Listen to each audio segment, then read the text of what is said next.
После 4 години пауза, индиската Тата повторно го активира проектот за премиум електрично возило најавено со концептот Авиња.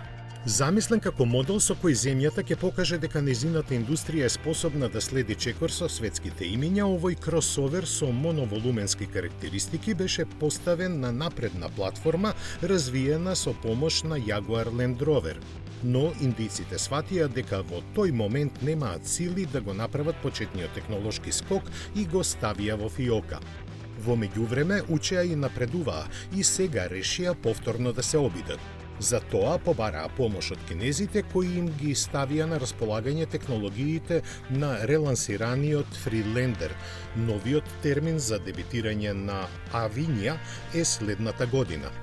Со тоа се смени и очекувањата. Иницијалниот модел ќе биде понуден и со плагин хибридни погонски склопови, а е планиран уште еден малку поголем кросовер. Амбициите останаа исти – освојувањето на глобалниот пазар.